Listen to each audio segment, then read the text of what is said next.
एक शिव जी का भक्त है, नाम क्या उसका? घंटाकर्ण। घंटाकर्ण नाम पड़ा ही क्यों?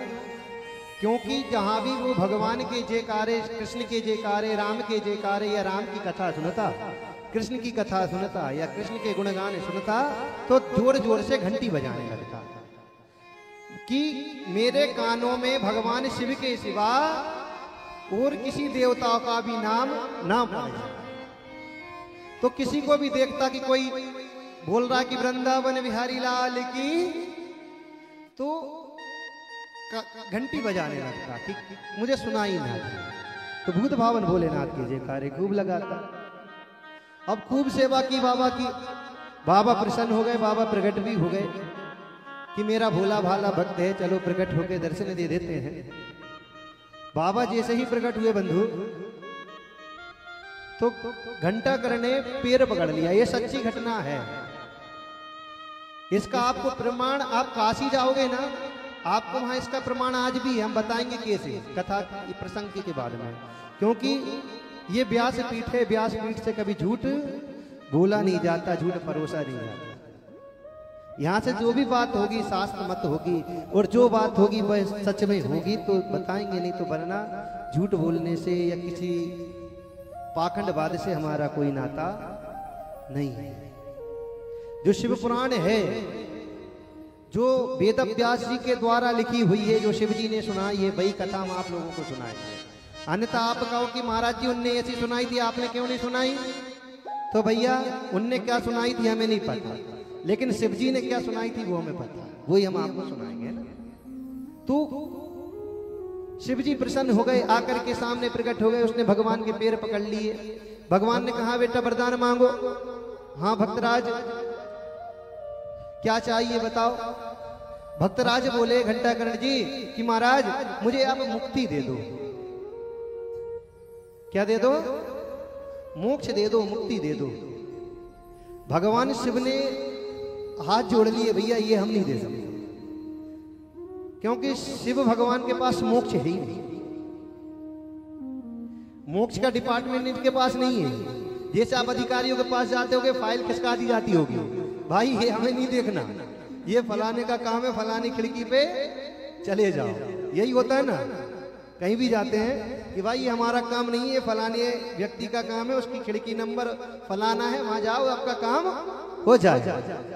तो शंकर जी ने कहा ये हमारा कार्य नहीं है। ये कार्य किसका है? ये कार्य है भगवान विष्णु का, मोक्ष देना। तो घंटाकर्ण कहने लगा प्रभु आज तक मैंने कभी उनका नाम ही नहीं सुना, कभी कोई नाम लेता तो मैं घंटी बजा देता।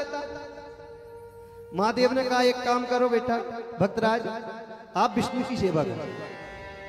अब तुम मोक्ष अगर चाहिए तो भगवान शिव को छोड़ करके तुम भगवान विष्णु की सेवा करो। भगवान ने, शिव ने स्वयं बता दिया।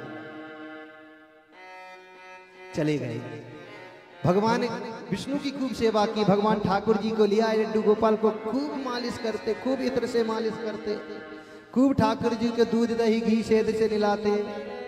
ठाकुर जी ने भी कहा चलो भक्तराज बुला रहा है, प्रसन्न होकर के दर्शन दे दो। बड़ी सेवा कर रहा है, रोज दिन रात हाथ पैर दबाता। अच्छा ठाकुर जी के हाथ पैर कौन कौन दबाता है? घर में हाथ पैर दबाते हो? दबाया, क्योंकि ये भी थक जाते हैं, बालक हैं।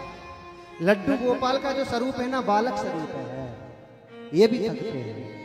तो बढ़िया इत्र लेके आया करो, अच्छा बालक। ये नहीं तो पूजा पाठ की 2 रुपया वाली शीशी लिया है और लगा दी, ये सन है। बढ़िया वाला, अच्छा महंगा वाला, गुलाब का या कोई भी ऐसा इत्र लेकर के आओ जिसमें मदरा ना मिली हो। क्योंकि कोई भी इत्र हो उसमें, जैसे कि ये क्या फोग वगैरह कौन कौन से इत्र है, जो परफ्यूम वगैरह, इनमें एल्कोहल इत्यादि मिला होता है।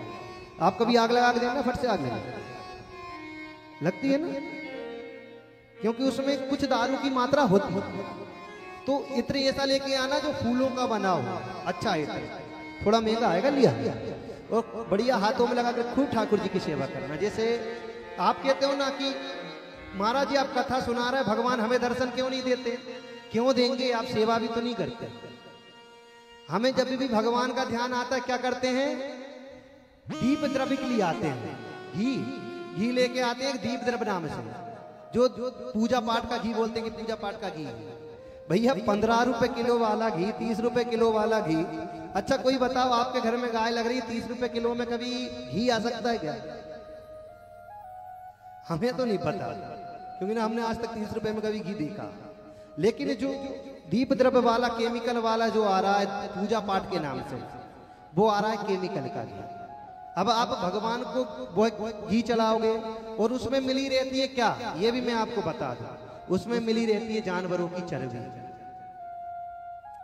अभी आपने बालाजी में देखा था लड्डू बन रहे थे चर्बी वाले, गऊ की चर्बी से। ऐसे ही ये घी में चर्बी मिली हुई है। अब आप भगवान के सामने निवेदित क्या कर रहे हो? किसी जानवर की चर्बी, उसके अंदर का मल, तो भगवान आपसे प्रसन्न होंगे। तो थोड़ा सा खर्चा कर लिया करो। चलो गाय का घी ना हो तो जो अपन खाते हो, सांची का या पतंजलि का, ऐसा कोई भी। ये मत करना कि हमने उनसे पैसे ले लिए होंगे, गुरुजी हम नाम ले रहे हैं, नहीं है ऐसा। तो अच्छा घी जो आप खाते हो, और भी कोई ऐसा आता हो जिसका नाम हम नहीं जानते, वैसा घी ले आओ तो भगवान की ऐसे सेवा करो। कभी भी खराब सामान भगवान को निवेदित नहीं करना चाहिए। पहले उसकी जांच करो, स्वयं चखो। एक बात और बता दें, लोग कहते हैं ना, बहुत से लोग कहते हैं कि सबसे पहले भोजन बना करके भगवान को भोग निवेदित कर दो, उसको चखो भी मत। बंधु एक बात बताओ, छोटे से बालक हैं कान्हा, उनको आप भोग निवेदित कर रहे हो या भगवान शिव को ही कर रहे हो? क्या पता उसमें नमक है कि नहीं, क्या पता मिर्ची तेज हो। तो थोड़ा सा अलग ले लो, पहले खुद चख लो। सबरी ने भी बेर चख करके ही खिलाया है ना, तो चख लो, पूरा झूठा नहीं करना है। थोड़ा सा अलग लेकर के चेक कर लिया कि नमक तो ठीक है, हम भगवान को निवेदित करेंगे, भगवान अच्छे से पाएंगे तो। अच्छा आपको दे दी जाए पूरी अनोनी सब्जी तो खाओ, नहीं खाओगे ना, तो इनको क्यों लगा देते हो दादा? क्यों लगाते हो? प्रभु है, परमात्मा है, तो इनको भी अच्छा निवेदित करना चाहिए। तो घंटाकर्ण भगवान की बढ़िया मालिश करता, इत्र लगा करता, खूब सुंदर इत्र लगाता। अब भगवान प्रसन्न हुए, कहा कि हाँ भक्तराज मांगो, तुमने हमें बुलाया है तो कुछ तो मांगो, क्या वरदान मांगना चाहते हो? भक्तराज ने कहा कि प्रभु मुझे आप अपनी भक्ति दे दो।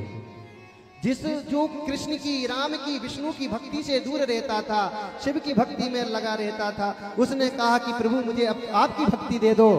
भगवान विष्णु ने हाथ जोड़ लिए, नहीं भक्तराज, मैं अपनी भक्ति तुम्हें दे ही नहीं सकता। क्यों? क्या लगे मेरी भक्ति देने का डिपार्टमेंट मेरे पास नहीं है।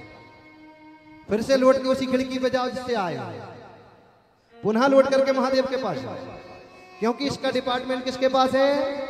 महादेव के पास। क्योंकि मेरी भक्ति देने के लिए महादेव ही है कि जो मेरी भक्ति को आपको प्रदान कर सकते हैं, है ना। तो भगवान कि जब भक्ति की, तो उसे पता चला कि राम, कृष्ण, भोले बाबा, इनमें कोई अंतर नहीं, कोई भी अंतर नहीं। शिव एक है, विष्णु एक है, इनमें कोई अंतर नहीं। और कोई अगर इनमें अंतर मानता भी है तो अभी शिव महापुराण की आगे कथा में आएगा, उसे भारी पाप भोगना पड़ता।